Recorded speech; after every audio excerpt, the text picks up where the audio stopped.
तो है गाइस, कैसे हो आप लोग। सॉरी फॉर द डिले, घर पे कुछ काम लगा था इसलिए लेट हो गया। तो चलो शुरू करते हैं। तो जैसा कि अभी तक हमने पिछले एपिसोड में देखा कि कैसे लू फेंग और डी किंग निकल चुके होते हैं हंट पर। वहां पर लू फेंग को एक लो लेवल ह्यूमन बीस्ट दिखा होता है, जिससे कि लू फेंग एक लौते अकेले चल चुका होता है फाइट करने के लिए। और ये एपिसोड में कह सकते हो कि एक नॉर्मल सी फाइट दिखाई गई, उतनी भी इंटेंस नहीं होती है, लेकिन मजा जरूर आएगा। जिसके साथ लू फेंग वहां पे अपने अटैक को कर चुका होता है। वो अपने शार्प फिंगर से उस पर अटैक करता है, साथ में उसने अपने शार्प ब्लेड से पिछले एपिसोड में स्लैश से भी अटैक किया होता है। जिसके साथ लू फेंग के उसी शार्प ब्लेड की ऑरा को दिखाया जाता है, जिसके अंदर लाइफ एंड डेथ मौजूद होती है। उसकी इंटेंसिटी काफी ज्यादा होती है। जिसके साथ हमें लू फेंग को दिखाया जाता है जो कि अपने हाथों से ही उसके स्केल्स उसके बॉडी के अंदर भेद डालता है, मतलब अपने हाथों को ही उसके बॉडी के अंदर घुसेड़ डालता है और उसके सीने को चीरने लगता है, जिसके कारण उस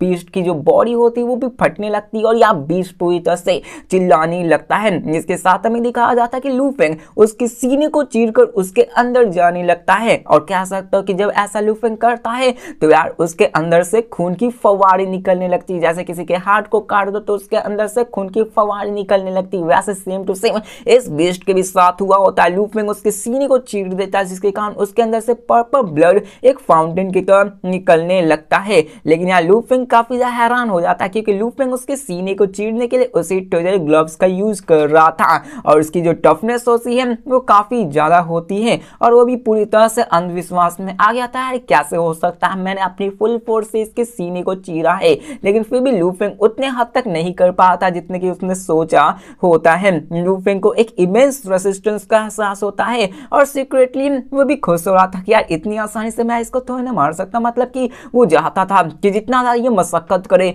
मुझे उतना ही ज्यादा मजा आने वाला है। लू फेंग एक बीस्ट गॉड की जैसा बन चुका होता है। जिसके साथ लू फेंग ने अपने फॉरबिडन स्पेस और ली युआन टेक्निक को भी यूज किया होता है। उसी का यूज करके उसने पहले तो 3 फेस्ड ग्रे विंग बीस्ट को ऑफ गार्ड पकड़ लिया होता है। इसके साथ उसने अपने फुल स्ट्रेंथ के साथ उस पर अटैक करके उसे बहुत मेजर डैमेज दे दिया होता है। जिसके साथ हमें उसी विंग बीस्ट को दिखाया जाता है जो कि अभी अनकॉन्शियस होता है, लेकिन थोड़ी देर बाद ही वो अपने कॉन्शियस को गेन कर लेता है और उसको पता चल जाता है कि यार उसके सीने में तो बहुत बड़ा चेस्ट, मतलब कह सकते हो कि इंजरी मौजूद है। जिसके साथ वो अपने मुंह को खोलकर लू फेंग पे एक बीम ऑफ लाइट से अटैक कर देता है। ग्रे बीम ऑफ लाइट होती है, समझ लो तो ये लेजर की जैसे होती है, जो कि वो अपने मुंह से छोड़ रहा होता है, उससे वो लू फेंग पे अटैक कर देता है। इसको देखकर लू फेंग का जो अपना बॉडी होता है उसे छोटा कर लेता है ताकि उस बीम से बचा जा सके। जिसके साथ वो अपने एक बहुत बड़े अटैक को उसके उसी चेस्ट पे जो दाग होती है, जो वॉन्ड होती है, उस पर अटैक कर देता है ताकि उसके अंदर जा सके। यहाँ पे लू फेंग क्या करना चाहता था कि उसके कोर को ही डिस्ट्रॉय करना चाहता था, क्योंकि एक लो लेवल ह्यूमन बीस्ट वैसा ही जैसे आप लोग शुरुआत में गोल्डन हॉर्न बीस्ट को देखे हो, उसके बॉडी को डिस्ट्रॉय कर दो तो कुछ फर्क नहीं पड़ेगा, जब तक कि आप उसके कोर को डिस्ट्रॉय ना कर दो। तो समझ लो कि ये फाइट सेम टू सेम वही गोल्डन हॉर्न बीस्ट और अपने लू फेंग जैसा ही लग रहा है। जिसके साथ लू फेंग उस पर अटैक कर देता है ताकि वो उसके उस अटैक को डिफ्लेक्ट कर सके। जिसके साथ हमें दिखाया जाता है उसी ग्रे बीम को, जो कि लू फेंग को टच कर ही चुका होता है। उसके जो टच करता है लू फेंग के जिस बॉडी पे, उसके हिस्से की जो क्लॉथ होती है और साथ में थोड़ी सी चमड़ी होती है वो भी जल जाती है। कह सकते हैं कि वो भी बहुत इंजर्ड हो जाती है, लेकिन लू फेंग की इंजरी एकदम से हील हो जाती है। जैसा कि हम जानते हैं कि लू फेंग की पावर्स काफी ज्यादा बढ़ चुकी है। अब यहाँ पे दिखाया जाता है लू फेंग को, जो कि उसकी बॉडी पर अटैक करने लगता है और यहाँ पे लू फेंग को एक चीज का एहसास हो जाता है कि जो ग्रे राइट से उस बीस्ट ने अटैक की है, उस ग्रे राइट की पावर्स कम नहीं है, वो भी काफी ज्यादा है। अगर लू फेंग को अगर फुल बॉडी पर अटैक होता तो लू फेंग की बॉडी काफी ज्यादा इंजर्ड हो जाती। मतलब यहाँ पे लू फेंग उससे दूरियां बनाए तो ही ठीक है। जिसके साथ लू फेंग फिर से उस पर अटैक कर देता है और साथ में वो अपने व्हाइट ड्रॉप से उस पर अटैक करके उसके उस बॉडी को इरोज करना शुरू कर देता है ताकि उसके शरीर के अंदर ही घुसा जा सके। जिसके साथ लू फेंग अपने हेवनली लाइट क्लोन का भी यूज करने लगता है। अब यहाँ पे वो बेस्ट भी कहाँ रुकने वाला था, वो भी लू फेंग पर अटैक अटैक कर रहा था, लेकिन जो हेवनली लाइट क्लोन थी उसकी पावर्स काफ़ी ज़्यादा थी। वो अपने जितने भी इंजरीज होते हैं उन सबको रैपिडली हील करना शुरू कर देती है। कह सकते हो कि लू फेंग की बॉडी काफ़ी ज़्यादा पावरफुल अभी की फिलहाल हो चुकी होती है, जिसके साथ लू फेंग उसके सीने को चीर कर उसके अंदर लाइफ को ढूंढने लगता है। मतलब देख रहे हो लू फेंग को, लू फेंग यहाँ पे फाइट में भी है, उसके सीने को चीर भी रहा है, अटैक से डॉज भी कर रहा होता है, साथ में उसके लाइफ कोर को ढूंढ भी रहा होता है कि कैसे भी करके मुझे लाइफ कोर मिल जाए, उसको डिस्ट्रॉय करके उसको एकदम से मार डालेंगे, क्योंकि यहाँ पे उसके लाइफ कोर को डिस्ट्रॉय करने के बाद ही लू फेंग उसके बॉडी को ले पाएगा और उसको बेच पाएगा। यहाँ पे लू फेंग उसके और भी सीने को चीरने लगता है, उसके और भी डीपर जाने लगता है, उसके दिल के करीब जाने लगता है, जिसके कारण वो three phase grey wing beast होता है वो दहाड़ने लगता है और उसे काफ़ी ज़्यादा दर्द होने लगता है। इससे पहले भी ऐसा दर्द महसूस नहीं हुए होते हैं। अब दूर से इन सारी चीज़ों को अपना डीकी उस फ्लाइंग बोर्ड से देख रहा होता है, बहुत ही क्लियरली देख पा रहा होता है, क्योंकि ये सारे गॉड एम्पायर स्टेज के बंदे जो बिलियंस ऑफ किलोमीटर्स तक यूं ही देख सकते हैं। जिसके साथ यहाँ पे डीकिंग भी सोचने लगता है, वो भी हैरान हो जाता है कि ब्रदर लू फेंग की स्ट्रेंथ तो सच में काबिले तारीफ है। जिसके साथ हमें ये भी बताया जाता है ब्रदर डीकिंग के द्वारा कि यहाँ पर एक लो लेवल ह्यूमन लाइफ की बात करें तो वो भी early stage of God empress level पे होते हैं, लेकिन इतने होने के बावजूद भी उनकी किसी भी नॉर्मल प्रैक्टिशनर से पावर्स काफ़ी ज़्यादा होती हैं। लेकिन यहाँ पर लू फेंग ने उसके ऊपर अटैक भी किया था और साथ में उसने अपर हैंड को भी पा लिया होता। और डीकिंग यहाँ पे सारी चीज़ों को रिवाइज करने लगता है कि लू फेंग ने अपने स्ट्राइक को कर दिया होता है, साथ में उसने एक सीक्रेट टेक्निक को यूज करके उसको मारा होता। और ये तो सच में काफ़ी ऑस्ट्री है। कई सारे और भी बंदे होते जो कि दूर से ही फाइट करना पसंद करते हैं, लू फेंग जैसा करीब जाके उस पर लगातार अटैक नहीं किया करते हैं। और यहाँ पे क्लोज कॉम्बैट की वो भी तारीफ करने लगता है। लेकिन डीकिंग इसके बावजूद भी अपने आप से खुद कहता है कि एक low level chaotic source being को मार पाना इतना भी आसान नहीं होता। डीकिंग को ऐसा लग रहा होता है कि लू फेंग उस low level chaotic uniform life form को मार नहीं पाएगा, इसलिए वो इतना नहीं सोचता और लगता है कि लू फेंग बस उसको इंजेक्ट कर देगा और मुझे भी इंटरवेन करना पड़ेगा।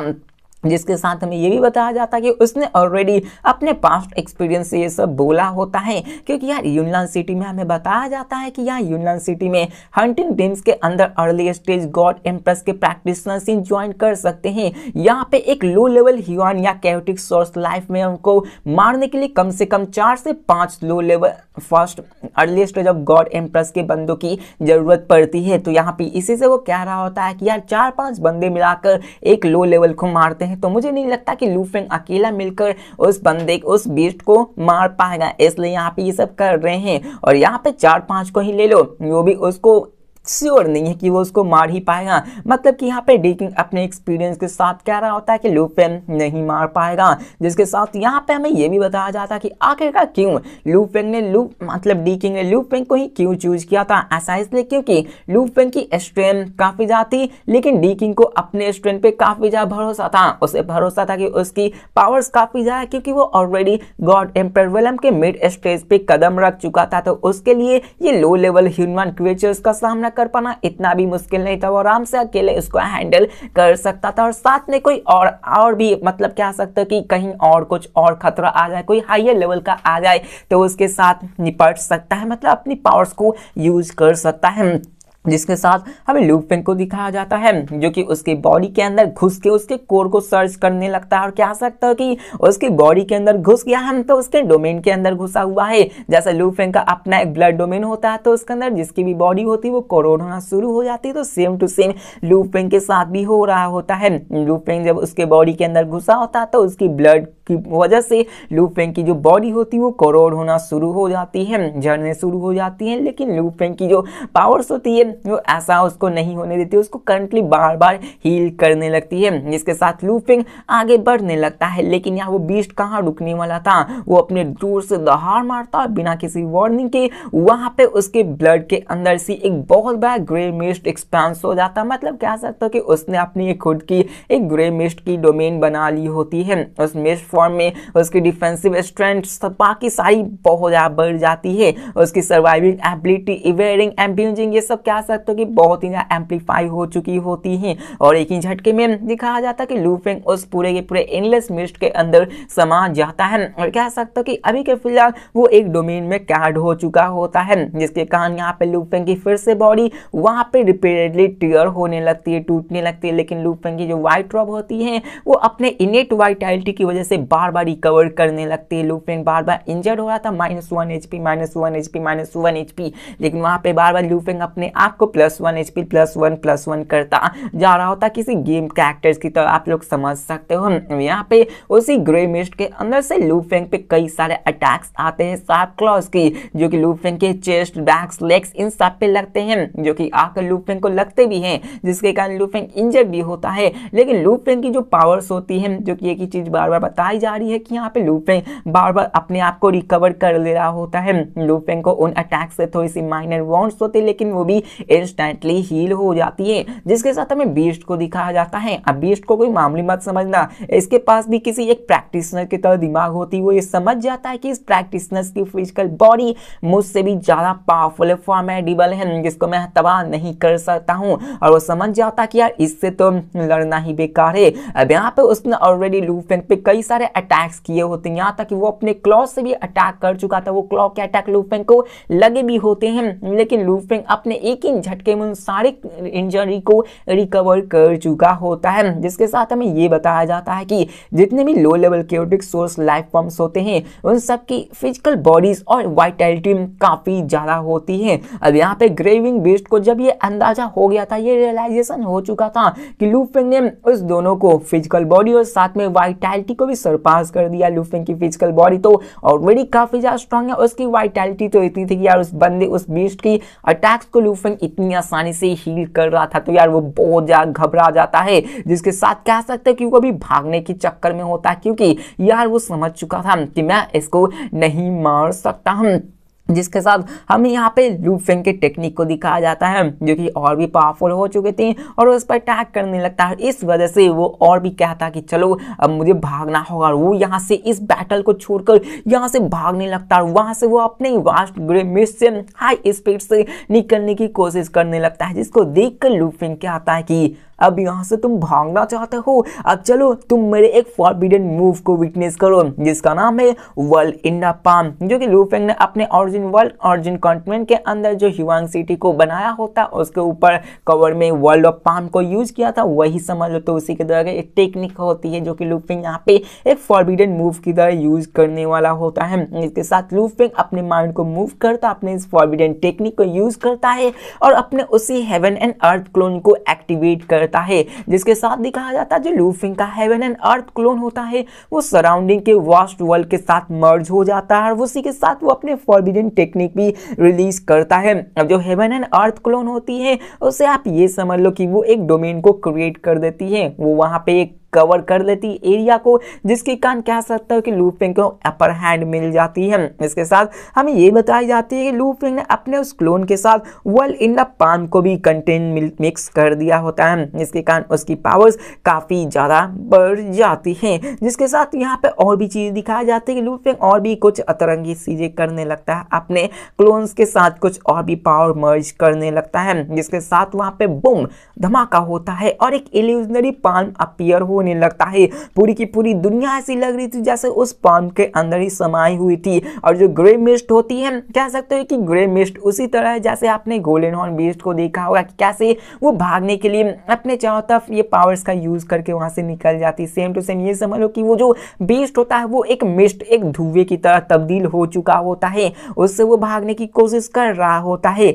लेकिन जो ग्रे मिस्ट होता है वो लू फेंग के world with in the hand के अंदर ट्रैप हो जाती है, उसके अंदर सप्रेस हो जाती है, जिसके कारण उसकी स्पीड काफी ज्यादा स्लो हो जाती है। अब यहाँ पे हमें दिखाया जाता है कि बीस्ट को एहसास होता है कि ये तो और भी खतरनाक हो चुका है, ये तो और भी खतरा है, मुझे यहाँ से निकलना होगा। और बीस्ट की इतनी फट चुकी थी कि वो अपनी सबसे डेंजरस टेक्निक, जो कि 9 सेपरेटिंग टेक्निक्स होती है, उसको यूज कर भागने लगता है। वो अपने बॉडी को 9 पार्ट्स में सेपरेट करके अलग अलग डायरेक्शंस में भागने लगता है, जिसके अंदर में एक में कोर मौजूद है, जिसको कि देखकर लू फेंग को यहाँ पे सब में खत्म करनी होगी। मतलब मतलब कि लूफिंग को उनमें से मारकर उनमें से कोर को ढूंढना पड़ेगा। ये सेम टू सेम आपने टेक्निक पहले में देखा होगा ओरिजिन वर्ल्ड के ऑरिजिन यूनिवर्स के अंदर कौन तो यूज करता था, मुझे अच्छे से याद नहीं। सेम टू सेम इसी तरह की टेक्निक होती है जहाँ पे यहाँ पे 9 तरीके को समझकर वो 9 मिस्ट में तब्दील होकर भागने लगती है, जिसको देखकर लूफिंग कहता है कि बच्चे तुम भागने वाले तो नहीं। और यहाँ पे फिर से लूफिंग एक और फॉरबिडन मूव को यूज करता है और ये होता है टाइम वॉल्कर। अब टाइम वॉल्कर के बारे में यहाँ पे थोड़ी कंफ्यूजन से चीज बताई गई, जैसे कि मैंने बताया कि राइटर्स ने अच्छे से नहीं बताई है कि आखिरकार जो टाइम क्लोन है उसकी पावर्स किस तरह से काम करती है। जब वो फ्यूचर में जाती है तो क्या वो फ्यूचर में जाकर अटैक करता है, जब पास्ट में जाती है तो क्या पास्ट में जाकर अटैक करती है, ये अच्छे से नहीं बताया गया है। तो यार यहाँ पे थोड़ी सी कंफ्यूजन हो सकती है, लेकिन हो सकता है कि आगे हमें अच्छे से बताया जाए। जिसके साथ लूफिंग अपनी इसी टाइम वॉल्कर के फॉरबिडन मूव को यूज करता है। इसके साथ लूफिंग की जो टाइम क्लोन होती है वो एक साथ पास्ट, प्रेजेंट और फ्यूचर में अटैक करती है। इसका मतलब क्या हुआ मुझे भी नहीं पता, क्या पास्ट में इंजर्ड होगा तो अभी भी इंजर्ड होगा, और क्या फ्यूचर में इंजर्ड होगा तो क्या फ्यूचर में और भी इंजर्ड हो जाएगा। मतलब यहाँ पे थोड़ी सी कंफ्यूजन हो जाती है। इसके साथ यहाँ पे वो इमेंस पावर जनरेट होने लगती है और वहां पे जो ग्रे मिस्ट चाहता भाग रही होती है वहां पर वो एक एक करके तबाह होने लगती है। अब यहाँ पे दिखाया जाता है कि उस बीस्ट को तो लगा था कि यार मैं भाग जाऊंगा, लेकिन इसी कारण उसने अपने इस मूव को यूज करके भागने की कोशिश की थी, लेकिन अपने बॉडी को 9 वेव्स में तब्दील करने के बाद उसकी स्ट्रेंथ काफी ज्यादा कम हो जाती है। इसलिए लूफिंग एक एक करके उसके मिस्ट को तबाह करना शुरू कर देता है। उसके टाइम क्लोन अपने टेक्निक्स को यूज करके उस पर अटैक करने लगता है और एक एक करके वो सारे तबाह होने लगते हैं, एक एक करके वो सभी मरने लगता है और उनमें से जो 9 ग्रे मिस्ट होता है 7 खत्म हो जाते हैं। अब 7 को टाइम क्लोन्स ने ही प्रिसिजन से मारा होता है। अब यहाँ पे एक चीज तो पता चली, यहाँ पे टाइम क्लोन्स होता है वो फ्यूचर को देख पा रहा होता है, मतलब कि वो कहां कहां भागने वाला है फ्यूचर को उसने लूफिंग ने प्रेडिक्ट करके उनमें से 7 को एकदम से मार दिया होता है, जिनमें से अभी 2 और बाकी होते हैं। लेकिन जैसे ही लूफिंग 7वें को डिस्ट्रॉय करता है उसमें से एक रोलिंग मीट बॉल निकलती है जो कि असल में उसकी लाइफ कोर होती है। जैसे कि मैंने बताया उनमें से 9 में से किसी एक पे पास लाइफ कोर मौजूद होगी, उसको बस अपनी लाइफ कोर बचानी है जिससे कि वो भागने लगता है। लेकिन लूफिंग मारकर उसके लाइफ कोर को देख लेता है, जिसको देखकर लूफिंग की आंखें चमक उठती, क्या मेरे हाथों में तो बीस्ट की ट्रू कोर मौजूद आ गई। लूफिंग उसके कोर को तबाह कर देगा तो कह सकते हो कि यार उसकी पूरी बॉडी लूफिंग की हो जाएगी। जिसके साथ हमें ये बताया जाता है कि जो 7th बीस्ट के अंदर जो लाइफ कोर मौजूद होती है वो असल में एक low grade human life form की एसेंस होती है। अब यहाँ पर लूफिंग ने तो अपने फॉरबिडन मूव को यूज किया होता है जो कि असल में उसने उसी के मिस्ट पे अटैक किया था, लेकिन उस फॉरबिडन मूव की यूज करने के बाद भी उसकी जो लाइफ कोर होती है वो डिस्ट्रॉय नहीं होती। मतलब कह सकते हो कि उसके life core one of the most strongest thing होती है उस लो लेवल ह्यूमन बीस्ट के अंदर से। जिसके साथ लूफिंग फिर से अपने उसी वर्ल्ड क्लोन के टावरिंग प्रोजेक्शंस को यूज करता है जो कि वर्ल्ड इन द पाल्म होती है। फिर से उसको यूज करके उसे लाइफ कोर पे अटैक करके उसको डिस्ट्रॉय करने की कोशिश करने लगता है। और क्या सकते हो कि लूफिंग की राइट हैंड एक लाइटनिंग की स्पीड से मूव करती है और क्या सकते हो कि इसकी फिंगर्स एक शार्प ब्लेड की तरह एक्ट करने लगती है और अपने सीक्रेट पैटर्न्स को यूज करके जो कि ट्रेजर ग्लोब में लगी होती है, क्या सकते कि वो अपने फुल पावर को डिमॉन्स्ट्रेट करने लगता है जो कि इतनी ज्यादा खतरनाक होती है। क्या सकते कि अभी तक की लूफिंग की सबसे टेरिफाइंग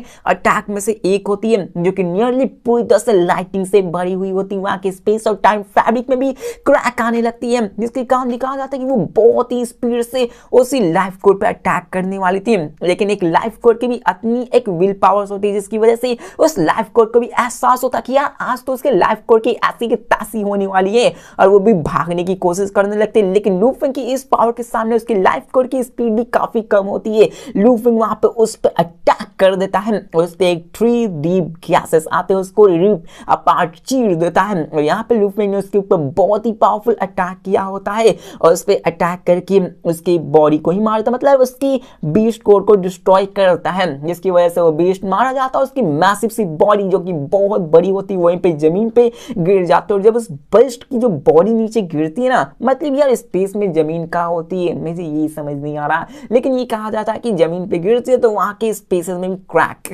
आने लगते हैं, जिसके कारण लूफिंग फाइनली एक लंबा सा सांस लेता है और बंदे की चेहरे पे स्माइल आ जाती है और क्या था फाइनली मैंने एक low level human life form को अकेले मार डाला। और यहाँ पे ये बोला कि डीकिंग में दूर से ये सब देख रहा होता है, जिसके साथ लू फेंग उस बीस्ट कोलोसल कॉर्प्स की तरह देखने लगता है। उसके मन में और भी इमोशंस आने लगते हैं। लू फेंग ने इस फाइट से अपनी विक्ट्री से इस लिमिट्स को पुश कर दिया होता है। उसने शुरुआत से ही देखा जाए तो लू फेंग अपने सारे स्पेस पे, साथ में ली वन टेक्निक पे रिलाय था। इन सब के बिना लू फेंग की पावर्स इतनी ज्यादा नहीं होती। आपने देखा कि एक बीस्ट से फाइट करने के लिए लू फेंग को कितने सारे स्पेल्स, कितने सारे फॉरबिडन टेक्निक, कितने सारे टेक्निक्स को यूज करना पड़ा। तो क्या सकते हो कि लू फेंग तो पावरफुल हो चुका है, लेकिन इस हिसाब से देखा जाए तो लू फेंग उतना भी पावरफुल नहीं था। लू फेंग को चाहे तो और पावरफुल दिखा चाहिए, मतलब अभी और आगे चलेगा। एक वक्त ऐसा भी आएगा कि लू फेंग अपने अर्ली स्टेज गॉड एम्पर में रह के इन बीस्ट को एक एक अटैक से साथ डिस्ट्रॉय करने लग जाए। लेकिन हो सकता है कि वो मिड लेवल पे आने के बाद कर सके, जिसके साथ यहाँ पे लू फेंग के और भी सारी चीजों के बारे में बताया जाता है कि लू फेंग ने फाइनली अपने लाइफ एंड डेथ ताकि और साथ में फॉरबिडन मूव्स को यूज करके, साथ में काज एंड इफेक्ट क्लोन का टाइम यूज करके, टाइम क्लोन को यूज करके, heaven and earth clone techniques को यूज करके, साथ में सीक्रेट ग्लोब्स को यूज करते फाइनली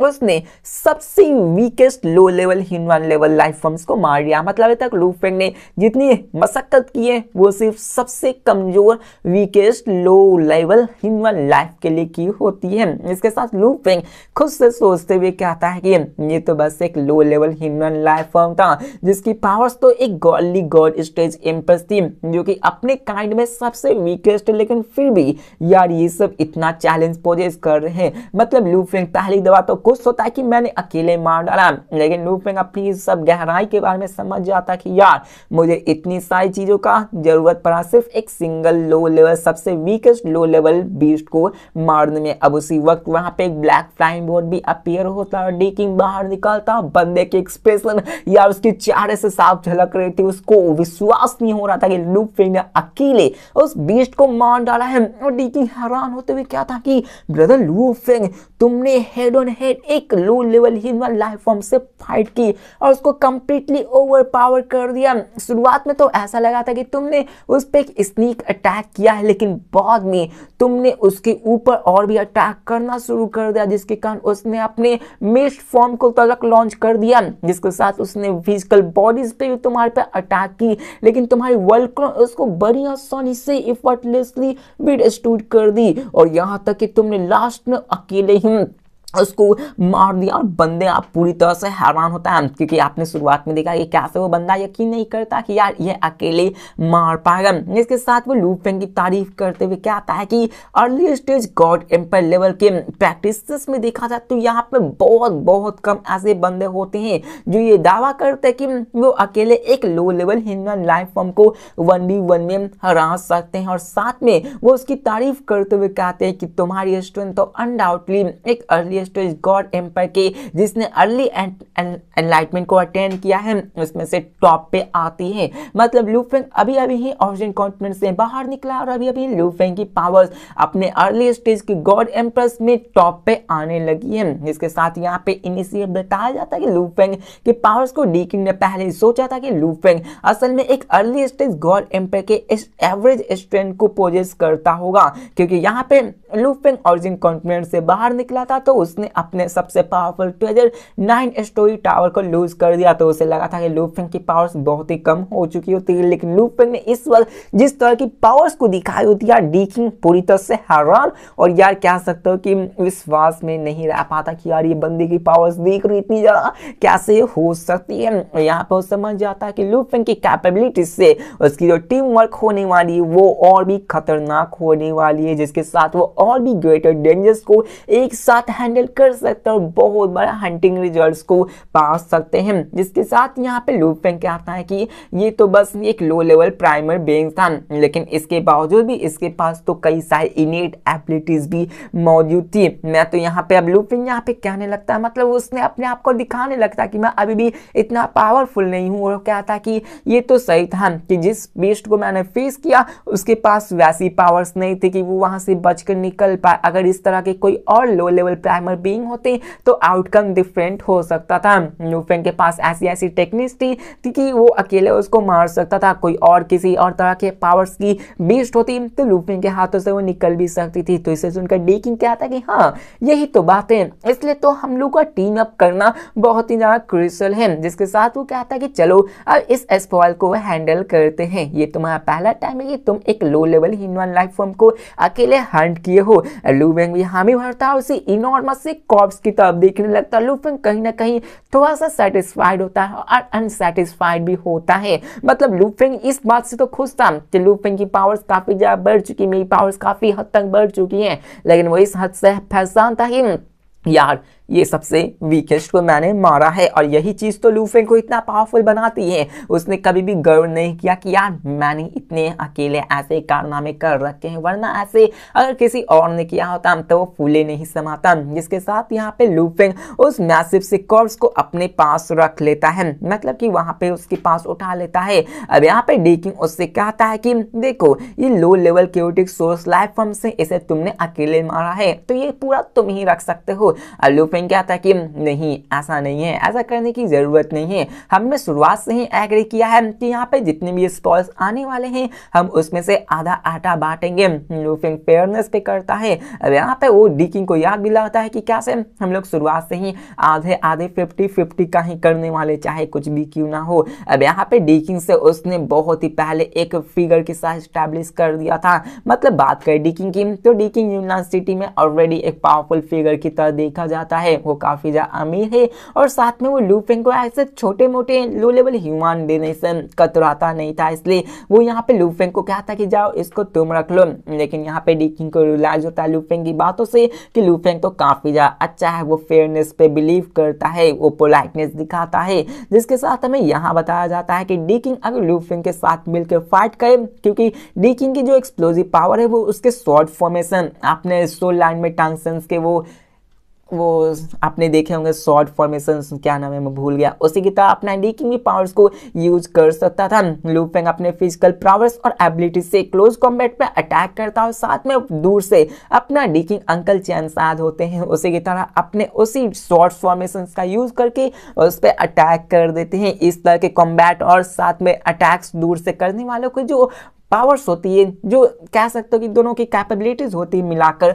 वो काफी ज्यादा हो जाती है। जिसके साथ यहाँ पे और भी बातें होने लगती है। जिसके साथ डी किंग हंसते हुए कहता है कि चलो ठीक है जैसा तुम कहो। और वो यहाँ पे ये भी समझ गया था कि यार उनकी जो पावरफुल पार्टनरशिप बनने वाली है वो कितनी ज्यादा तबाही होने वाली है। लू फेंग यहाँ पे पूछता है कि यार डी किंग ये तो बताओ कि आखिरकार ये low level human life form कितनी कीमत की होगी। अब यहाँ पे डी किंग कहता है कि ये जो low level human life form से ये अर्ली गॉड एम्पायर लेवल पे है और मेरे एक्सपीरियंस से इसकी value approximately 8 lakh human crystal होने वाली है। मतलब समझ रहे हो लू फेंग की पैसे की तंगी खत्म होने वाली है। लू फेंग ने ऑलरेडी 4 लाख ह्यूमन क्रिस्टल को कमा रखा है जो कि अभी तक से सबसे ज्यादा है। लू फेंग को मुझे लगता नहीं कि लू फेंग इतने पैसे को सुनकर रुकने वाला है, वो बीस्ट को मारने जाएगा और लगभग कह सकता हूँ लू फेंग अमीर बनने वाला है। लू फेंग भी हामी भरता है, वो भी सोचने लगता है। और ये तो समझ में पाता था, उसे ये तो पता था कि जो मिड लेवल गॉड एम्प्रेस है वो काफी ज्यादा महंगे बिकते हैं, लेकिन जो लोअर लेवल है